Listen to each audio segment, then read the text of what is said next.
So, Joe, let's talk about Claude. So much of the AI landscape was dominated by ChatGPT and OpenAI. I really feel like 6 months into the year, Anthropic with Claude has kind of started to emerge as one of the top LLM platforms. Absolutely, especially if you're doing coding. So I think that's where you saw a lot of people in the marketing space, especially, or in the IT space, really tend to lean more towards Claude because the capabilities of its coding platform, its capabilities of integrating with other platforms, the teamwork feature to where you can work with others, it was stellar. Yeah. And I think when you were used to ChatGPT and then you started to move over there and you saw the capabilities of what it could do, it was very quick to pick up that behavior and want to spend time over there, especially for those coding. So that's what I use it for the most.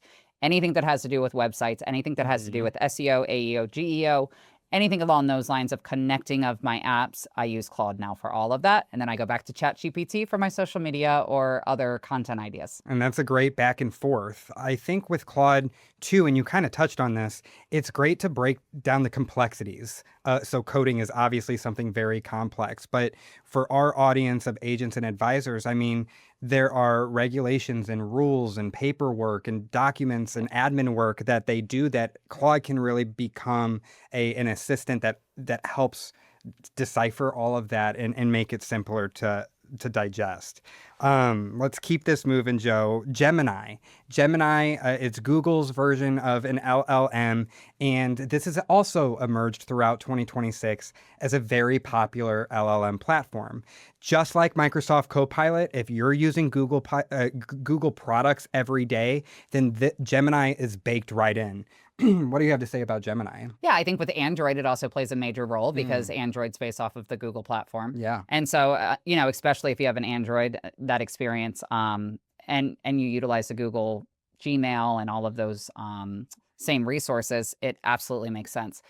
Traditionally, I've always relied on Gemini for my researching. Yeah. It does really good at deep researching.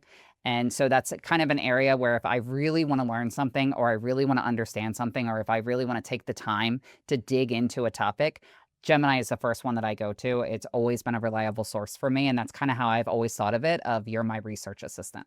I feel the same way. If I've also started to replace some of what I would go to Google and conduct a traditional search for. I've started to bring that over to Gemini just out of interest and to learn a new platform. But I agree, if you're going to Google, then Gemini is a platform that you should at least experiment with, and if nothing else, treat it like another search engine. Joe, I don't have much experience with this one transparently, but Perplexity is a well-known LLM platform, and it is great for research, as we mentioned. It cites sources. How much experience do you have with Perplexity? I use Perplexity a lot as my fact checker. Okay. So in my opinion, Perplexity is probably one of the top at being most factual. And so if I pull something out of Claude or I get some information out of ChatGPT or Grok or any of the other ones, I usually will load it into Perplexity. I will ask it to review the information that it gave me and let me know what's accurate and what's inaccurate. And you still have to fact check it yourself, but that is always the first step that I go to, is utilizing Perplexity for that. That's so interesting because what you're describing is really LLMs working together now. Yes. You've got this assistant working with this assistant, and now we're all collaborating. I too will run through multiple LLMs just to fact check, if multiple are saying that this is true, and then I'm able to verify it, then I'm feeling pretty good that we can run with that information. And they have LLM aggregators now. So they actually have sites that you can go to and you can put in your prompt or your search into one platform, and then it will feed all of them. Why I don't personally use it and why I'm not a huge fan is I don't necessarily need all those tools to have all my data in the same way. And so that's where I pick and choose which ones I utilize for what. So once you put it into the aggregate, it sends it everywhere. And I don't necessarily want all of that everywhere all the time. Sometimes I know exactly which LLM I want to use. But I received that question a couple of weeks ago at an event, and someone asked me if I used it or what I thought of it, and I literally hadn't put thought around it. So on my flight back, I looked into it, and I was like, yeah, no, I don't want to do that. Because that was one of the cons of it, was you're now feeding that same query into all of those platforms. And I was like, I don't need that.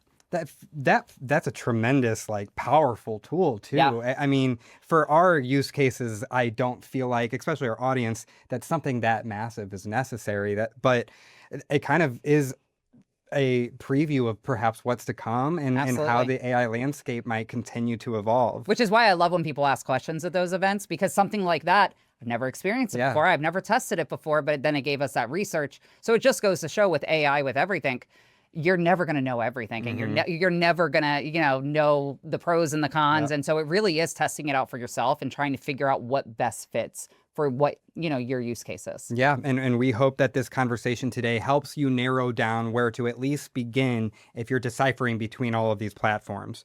Joe, we've got one left on the list, and I know that this is another frequently used LLM for you and our team.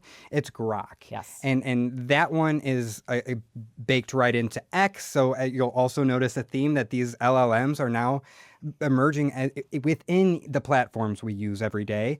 And X, formerly known as Twitter, is one of them now with Grok. What is Grok best for? I use Grok for anything trending. So if I want to know hot topics, if I want to know what people are talking about, if I'm trying to understand, the sentiment around certain topics, I go to Grok, I put it in Mhm. there, and then it pulls back and gives me that real up-to-date information based off of real conversations that are happening out there. So every single week I have it set to run a trending on anything marketing that's happening. And then that way it just pulls everything and brings it over to me. So I'm not having to go research and try to learn things. It does all that for me. And I know it's the most up-to-date as it's tied into the X platform. How did you set that up? It's a prompt. So you can literally go in and tell your prompt every single week on Monday morning to run this prompt for you. I have it. I can share it. And so I give it topics that I wanted to watch for. I also say who my audience is. And I tell it every single Monday, run this prompt for me and send this back to me. I have it checked for very specific platforms like email marketing, social media marketing, AI marketing.